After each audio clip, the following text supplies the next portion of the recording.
ये ज़रूर बात करना है आपको। तो अब आपको बातचीत जो है नंबर एक कि किस सर्विसेज के लिए हमें कितना पे करना पड़ रहा है, एंड आप हमें बताइए मंथली, एनुअल, और यदि 1 साल के ऊपर की सर्विसेज हैं तो हम कितनी मैक्सिमम ले सकते हैं और उसका चार्ज क्या है, हाँ, और क्योंकि इसमें आप एक दिन के लिए तो ऐसे क्रिएट नहीं कर रहे हैं। और ये तो इसमें कोलैबोरेशन में इसके कोलैबोरेशन में टाटा कंसल्टेंसी के चीफ एग्जीक्यूटिव इंजीनियर जो कंप्यूटर साइंस से ही इंजीनियर हैं, मनीष सचान जी, हमारे पेशेंट रहे हैं। उनसे मैंने चर्चा की थी, तो बोले आप कॉन्फ्रेंस में मेरे को भी ले लेना। बहुत अच्छा, बहुत अच्छा। बल्कि बल्कि मेरे ख्याल से उससे कॉन्फ्रेंस में लेने के पहले आप जो है उसे कॉन्फ्रेंस में लेके मुझसे बात भी कराइए, तो उससे क्या होगा कि अपन लोग पहले स्ट्रेटेजी तय कर लेंगे ना। हाँ, नहीं वो तो करा ही लेंगे, उसको कोई दिक्कत नहीं। हमने आपका नंबर डायरेक्टली इसलिए लिया था कि जो भी क्वेश्चन है, जो भी है, उनकी पहले रिक्वायरमेंट कैसी, क्या चाहते हैं, क्या क्या विजन रखना चाहते हैं, किस तरह का डिजाइन रखना चाहते हैं, ये आप क्लियर कर लो।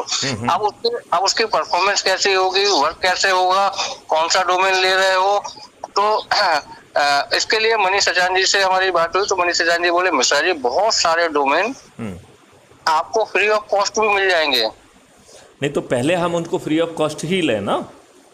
तो वही तो वो कह रहे थे, और कह रहे थे बहुत सारे डोमेन के साथ साथ बहुत सारा आपको कंपनियां जो है डाटा स्पेस भी फ्री ऑफ कॉस्ट अवेलेबल, वो सिर्फ चाहती है हमारी वेबसाइट, हमारे उस पर ट्रैफिक रहे, हमारी वैल्यूएशन बढ़े, हमारी क्रिएटिविटी बढ़े और लोग हमारे उसको यूज करें। तो बोले कि जरूरी नहीं है कि हर चीज के लिए पे ही करना है। नहीं तो वो जो यदि वो थोड़ा सा पहले होमवर्क कर लें तो then we can concretely suggest them. वो तो मास्टर है इस चीज के, उसको उनको होमवर्क वो तो कराते हैं। वो तो टाटा कंसल्टेंसी से जब बीसीए करने के बाद उन्होंने जॉब किया, तो वो तो पूरी टाटा कंसल्टेंसी से अमेरिका से लेकर ब्रिटेन तक सबका काम देख रहे हैं, चीफ है वो। बहुत सुंदर, बहुत सुंदर, बहुत सुंदर, बहुत सुंदर। उनके हाथ से तो नीचे से कोई चीज निकलेगी नहीं। ओवरलेस में एआई टेक्नोलॉजी का यूज करना, आपको ऑपरेटर रखने की जरूरत नहीं पड़ेगी।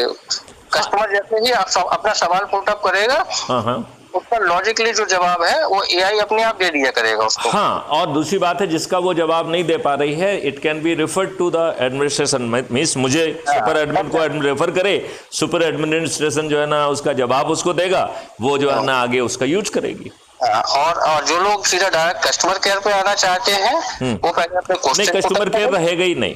देखिए अभी जो सिंपल सी बात है कि देखो अभी अपन जो प्रॉब्लम रिजोल्यूशन है उसको अपन ने स्टेज 2 पे कर दिया है,